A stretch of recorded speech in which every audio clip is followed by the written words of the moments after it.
So you know what to look for now. What's the big idea? Diving into digital means diving into active learning.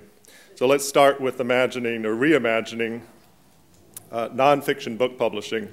If we look at all the sources of revenue that comes from authors' content in 2012, we see a lot of different categories, and I'll just list them briefly.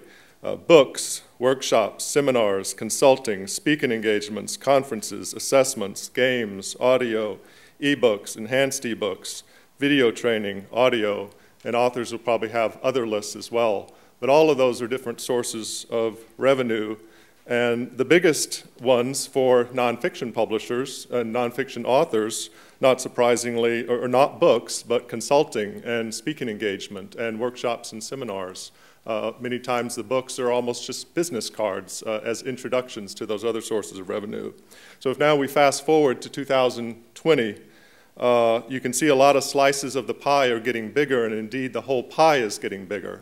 And that's what Berrett-Koehler is looking at to say, you know, what would it be like in 2020 and 8 years from now to have a much bigger pie of all these sources of revenues, but for Berrett-Koehler also to become a major contributor of these pies getting bigger in collaboration with our authors. So it's really a win-win for BK and the authors, and ultimately for our consumers that we both serve. So how do we get there from here? I showed this lifelong learning retention model last year at the shareholders meeting, but I wanted to show it again now since there's more folks here and as a base of what I'm about to say next. Adult learning studies have shown that if I read something today, there's only a 10% chance that I'll remember it a year from now, and that's not just because I'm in my 50s. It's the fact that people just don't remember what they read, but those same studies show that if you also watch something and if you hear something while you're reading it, your retention rate can go up to 50%. And if you actually get your hands involved and get involved in activity, such as workshops and seminars, your retention can go up to 90%. So that's very significant for nonfiction book publishers because that means there's a 9-time chance of increasing retention and then increasing potential utilization, and therefore for Berrett-Koehler, increasing the chance of creating a world that works for all 9 times if you can get the retention and product and utilization up. So, you know, what does digital really mean in terms of the effect on book publishing? You know, a lot of people talk now about ebooks, but the movement from print, hardcover or paperback to ebooks is really just the tip of the iceberg. This is what we used to call in the software business the money slide of this presentation.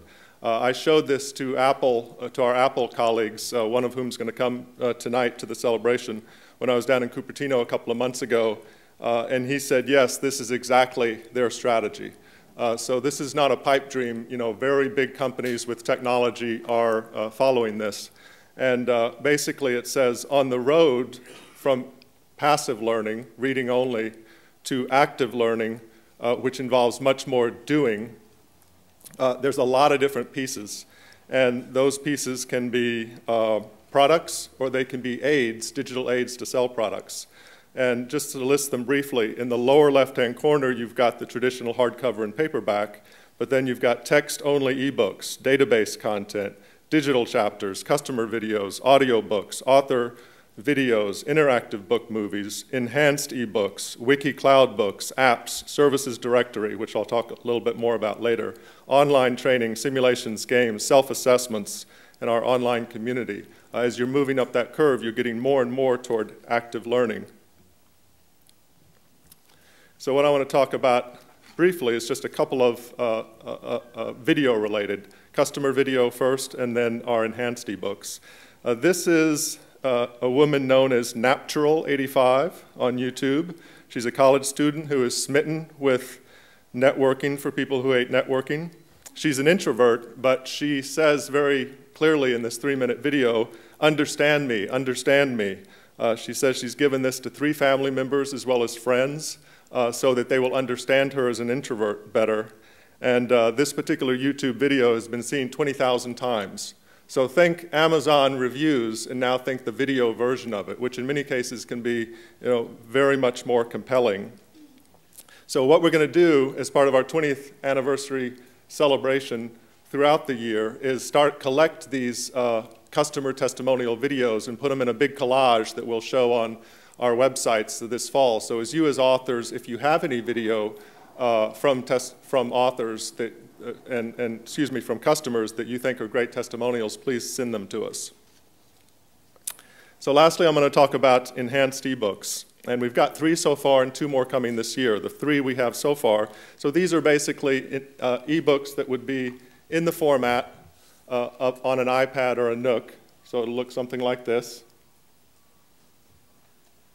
So see, it's full voice. And we've done Power of Purpose by Richard Leider. We've done Walk Out, Walk On by Meg Wheatley and Deborah Fries. And the one I'm going to show now is Full Voice by Barbara McAfee. This year we're working on a new one for Kiss That Frog with Brian Tracy and his daughter Christina Tracy Stein, and also Help That Frog, Help Them Grow or Watch Them Go by Bev Kay and Julie Winkle Giuliani. For this part of the presentation, I want to talk about how one of our authors, who actually is here, Barbara, can be a virtual version of herself and kind of lead us all in an active learning exercise. So the book is Full Voice. And to introduce the author, she's a singer-songwriter, but she also does voice consulting and coaching for corporate clients. And her book is about discovering and optimizing your 5 voices, not just the one that you normally use. And at the end of each chapter, she actually shows you how to use the voice. So as a kind of an interactive exercise. So let's take a look. And I'll make it bigger in a minute. Now for the water voice. This sound is sort of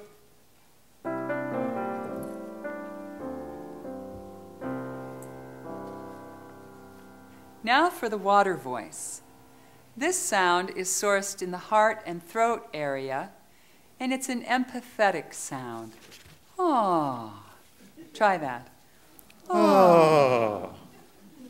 The character we're going to use to access the pure version of this sound is Julia Child, of course. Julia Child has a lovely voice. It's an open throat. And it's very rich and ringing at the same time, and everyone knows Julia Child. So as Julia Child, try saying, hello. Hello. Hello. Now I'm going to work a little with the piano again. And men, I suggest you try to use your falsetto or your feminine voice up here in the top. But again, men or women, if it hurts or you start to cough, please stop. Okay, so we're going to start here with hello. Men and women together. Hello. Hello. We're going to take it up a little bit. Hello. Yes, that yawny feeling in your throat again. Hello. Hello. A little hysterical. Hello. A couple more. Hello. Hello. Yep. Hello. Hello. And the last one. Hello. There you go. Now, that is not a sound you would make to comfort or nurture someone. However, a more gentle version of that would do. If you have bad news to deliver, putting a little water in your voice can take the edge off of it and let people feel your heart in your voice. It's also really good for affirmation. If you have something good to say to someone, you can bring a little of the water in and say, good job. And they'll feel it differently than if you said it in the earth voice. Good job. The water voice for caring, compassion, and affirmation.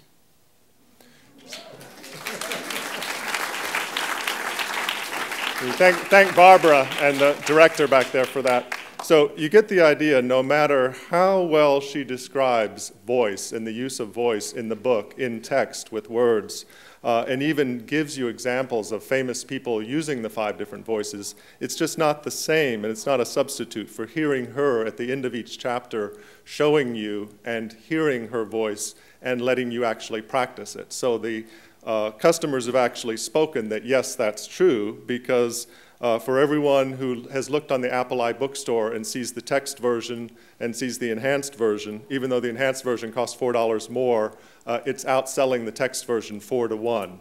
So if you have the right kind of book, it really makes a big difference. So the takeaway for this part of the Dive into Digital presentation is that diving into digital is diving into active learning, and we're migrating from knowing to doing. And I'll talk more about that, about the change agent directory a little bit later. Thanks.